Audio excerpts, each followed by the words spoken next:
It is also important to stress that opposition on environmental issues is necessarily governed not only by our political principles, but also scientific and technical knowledge.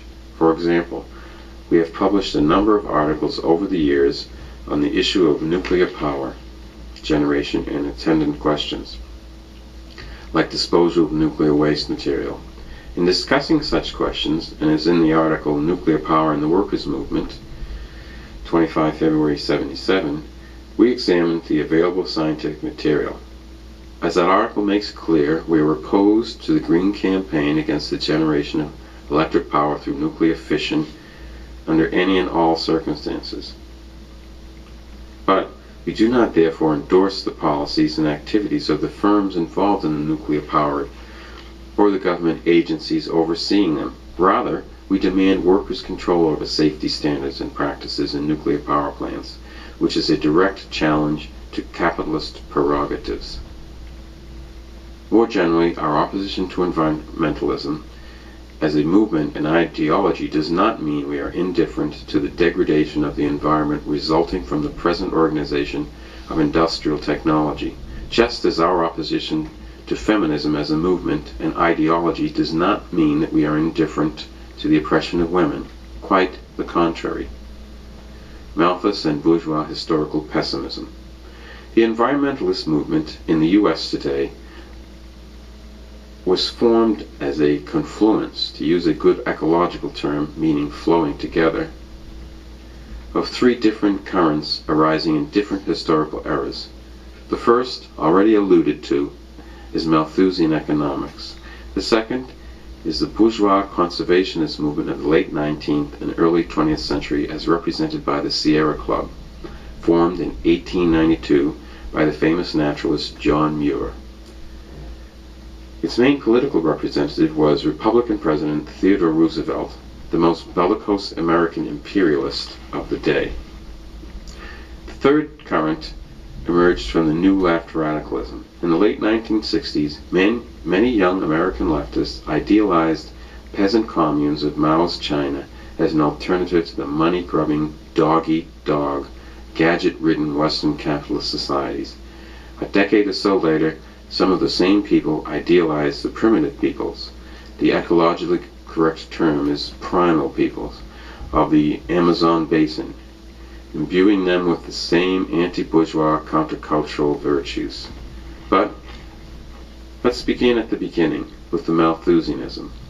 What is called Malthusian doctrine of population did not, in fact, originate with Thomas Malthus. During the 18th century, British bourgeois intellectuals studying economic and social change observed that when harvests were good, the lower classes married younger, had more children, more of whom lived to maturity, and therefore demand for food increased. If agricultural output did not increase proportionally, food prices rose and more people died of hunger and disease, especially infants and young children.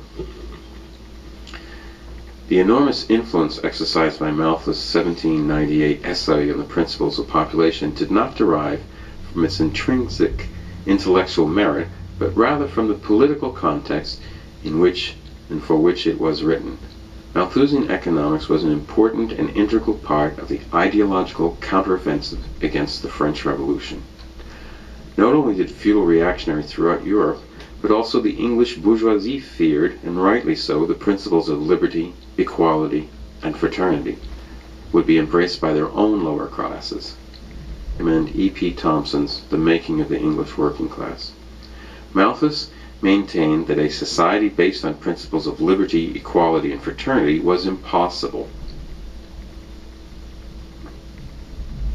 because the fundamental workings of natural law. His essay was written as a polemic against the leading English radical, William Godwin, a prominent supporter of the French Revolution.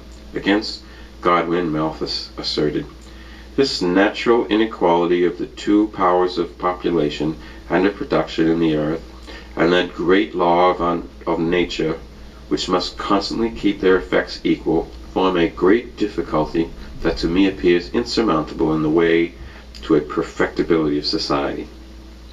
Along the same lines, Malthus argued, the principle and most permanent cause of poverty has little or no direct relation to forms of government or the unequal division of property, and that, as the rich do not in reality possess the power of finding employment and maintenance for the poor cannot, in the nature of things, possess the right to demand them.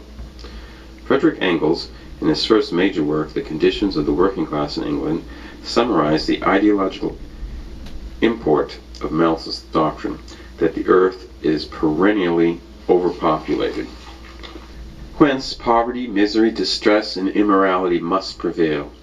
That is the lot, the eternal destiny of mankind, to exist in too great numbers, and therefore in diverse classes, of which some are rich, educated, and moral, and others more or less poor, distressed, ignorant, and immoral.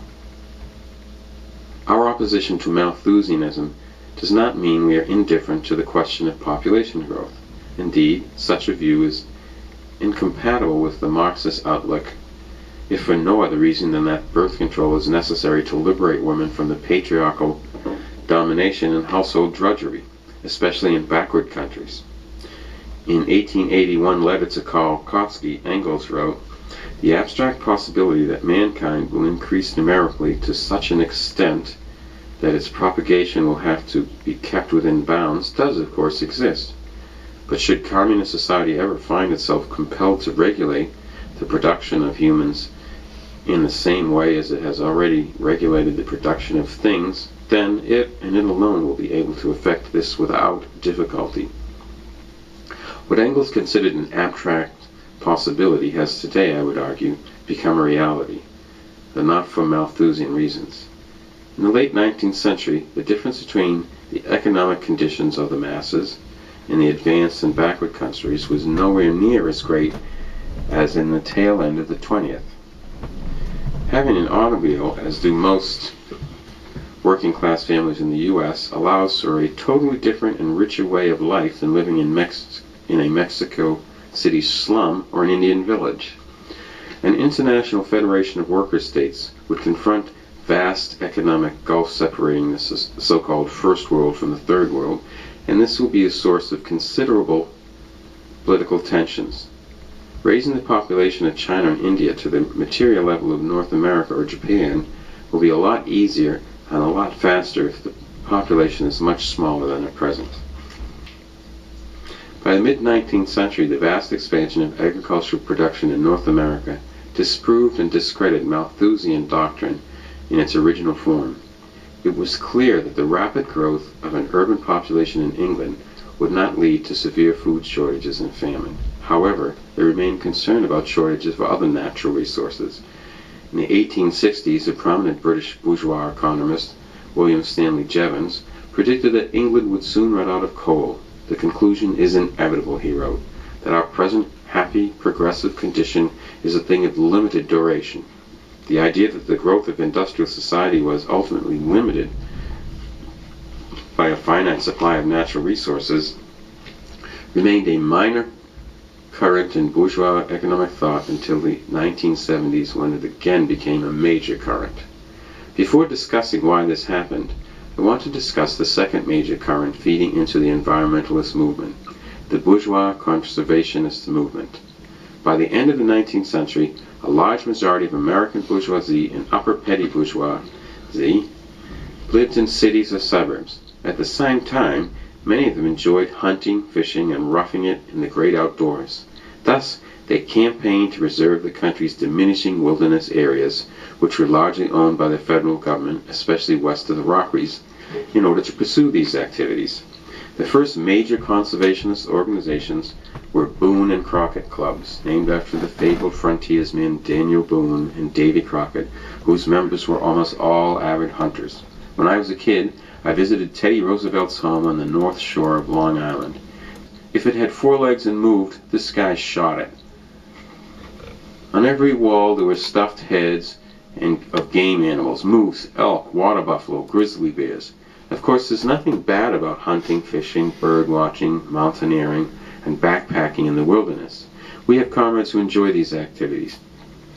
However, in the era of John Muir and Teddy Roosevelt, such forms of recreation were largely preserved in the upper classes, and so acquired an aristocratic aura.